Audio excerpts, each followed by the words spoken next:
In Numbers chapter 30, we could read from verse 1 to the verse 14. Read as fast as you can. Numbers chapter 30, verse 1. Verse 1 And to Moses the verse spake, 14. Yes. and Moses spake unto the heads of the tribes, according to the children of Israel, saying, This is the thing which the Lord had commanded. Yes. If a man vow a vow unto the Lord, or swear an oath to bind his soul with a bond, he shall not break his word. He shall do according to all that proceeded out of his mouth. 3. If a woman also vow a vow unto the Lord, and bind herself by a bond, being in her father's house in her youth. Now listen. If a woman makes a vow and she's in her father's house in her youth, and her father hear her vow, and the father hears the vow, and her bond wherewith she had bound her soul, and her father shall hold his peace at her. now listen. There is something that we as present day Christians must understand. Can I do this to be sure you are listening? Hello. Okay. When you give birth to a girl in Hebraic context, when the girl starts to menstruate, you sit with her and discuss sex as a decision by the girl. Listen. And on a premise of permission by the father. Baby, I make kono enye true. E ma wadwi mu nye o. Hey, very simple. Where I'm going to is actually simple, and so do not be at sea concerning what I'm talking about. Ejane oba ba betenase. A father must sit with the daughter, Na waka kire ne baba ne se. and the father would instruct the daughter this way: Wo yo ba bunu. You are a virgin. Dinsie se. Take a vow that Ufri wupem. of your own volition Onfa wo nka be me bia da. you will not have intercourse with any man Kopim da me mepe be ma de ama wo. until the day I, your father, will appoint a man for you. One, that's one. A girl of her own will stand before the father and say, Father, I vow my virginity that I will know no man till the one you will give me. If a father has not done that with the daughter, and the daughter has not done that with the son, the girl is under no vow to keep virginity for anything. She is waiting for the day she will break her sexual virginity by her choice.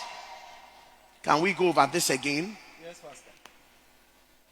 So if you are here and you have not spoken to your father under vows, and your father has not demanded under vows the keeping of your virginity, this is the reason why if a man forcibly sleeps with a girl, the matter must be referred to the girl's father. Because of the context of the vows that has been taken that might have been violated. So who was Mary? Mary was a virgin under vows. She was not just a lady that was not married or had not known a man. She was a virgin under vows. And her father heard her vow and her bond wherewith she had bound her soul, and her father shall hold his peace at her. Then all her vows shall stand, and every bond wherewith she had bound her soul shall stand.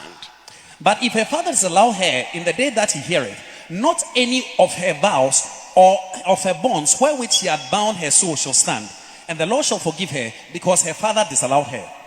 And if she had at all an husband, when she vowed or uttered aught out of her lips wherewith she had bound her soul, and her husband heard it and held his peace at her in the day that he heard it, then her vows shall stand, and her bonds wherewith she had bound her soul shall stand.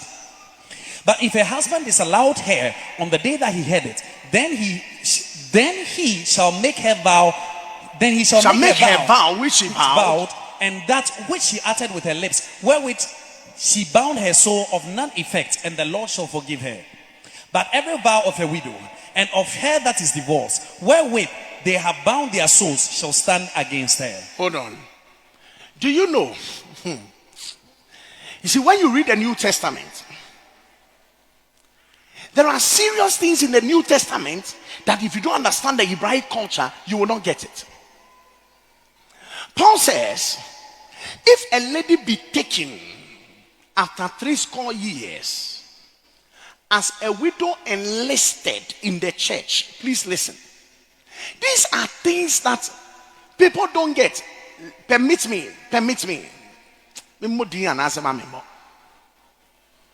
There is a man in Nigeria. People will walk with their daughters and give their daughters to him.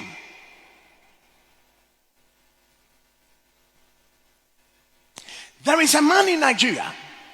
People will give their wives to him, not for the purpose of wrong, but for the purpose of ministry. Please get it. This is what people didn't understand about the situation, that they are making all manner of stupid stories out of the situation. So Paul says, let not a widow be taken into the number under 80 years old, having been the wife of one man. Look at verse 10. Read for me. Well reported of for good works, if she had brought up children, if she had lodged strangers, if she have washed the saints' feet, if she have relieved the afflicted, if she have diligently followed every good work. Yes. Read on. But the younger widows refuse. For when they had begun to wax wanton against Christ. Hold on. When they have begun to wax wanton against Christ, they will marry. Listen, I want to explain certain things to you. Read that in the NIV, only the verse 11, so that you now get to know the power of a pastor. Read. As for younger widows, do not put them on such a list. For when their sensual desires overcome their dedication to Christ, they want to marry. They will now want to marry. What does it mean? Paul was making an assertion and a reference from the book of Numbers. Listen, please listen to me very well. There was postmarital vows, marital vows, and premarital vows. There was a vow a girl took when she was under her father. There was a vow a woman takes when she is under her husband. Then there was a vow a woman could also take when the husband is dead and she's now a widow. What does it mean? People, listen. CCI, grow up. We are not here doing church like everybody's church. We are reading the scripture and obeying the scripture. Whatever thing somebody is saying, go and find out the explanation. I really don't know about them. So, for instance, can I have a small girl? You, come, quickly. You, come. Okay, no, wait. Come, you come. No, not you. You, come. Hurry up. Good. Pastor Sicho, come. I want you to watch this. Mama, please come. Watch this. Understand what is going on in the Bible. And yes, because you don't understand the culture and the context. Come to the middle. Stand here. Pastor Sicho, stand here. Mama, stand here. Good. This is the power you women have. And don't let anybody manipulate you. What is your power? This is an unmarried girl. She is a virgin. She can make a vow that until I am married, I will never have sex. She can also make another vow.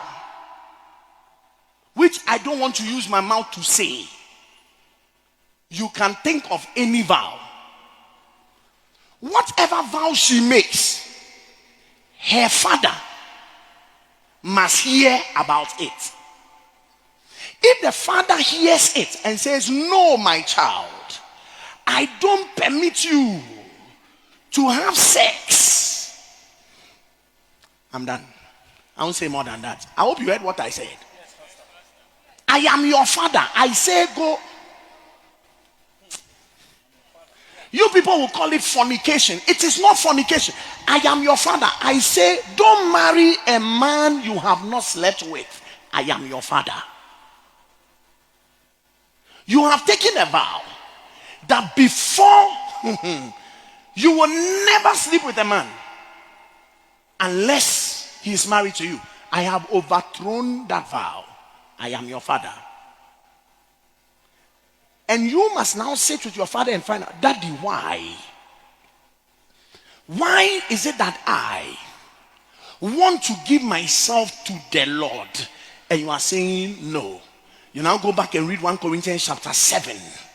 He said, if a man decides to keep his virgin and has no necessity. Now concerning the things whereof you wrote unto me, it is good that a man will not touch a woman. So we are talking about sex here. A man should not touch a woman. That is an euphemistic English figurative expression. Everybody should get it. Nevertheless, to avoid fornication, let every man have his own wife, and let every woman have her own husband. Let the husband render to the wife due benevolence. But then, if a man, Pastor Daniel, read for me. But if any man think that he behaveth himself, that he is behaving himself uncomely toward his virgin. Hold on. You people don't understand what we are saying here. He is saying that in those days, when men say, "My daughter, you will not sleep with a man until you are married," it is uncomely.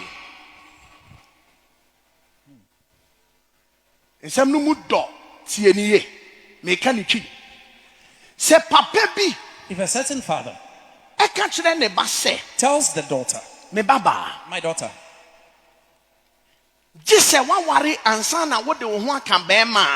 until you marry, you cannot have sex. Let not the father think that what he's doing is wrong, and that what he's doing is something that is contrary to the daughter." Read it in the NIV. It will come out well. Let's go. Please be quick with 1 me. Corinthians chapter 7, verse 36. Verse 36. In the NIV. Read in the NIV. If anyone is worried, that he might not be acting honorably. Hold on. Today's generation, you don't understand that thing. Because you have come into a certain thing you call Christianity. And Paul is telling you that there was a season that men thought to say that their daughters will not have sex until marriage. They were seen as acting. It was not honorable. Read it again. If anyone is worried, listen, it was a matter of worry. If anyone is worried, me baby, me si man fa no nka bema. I do not want her to have intercourse with a man. Think about it. Is what I'm doing good or not? Do you think that any father will worry today that he has taken a decision that his daughter should not have sex with a man before marriage? Who thinks about that?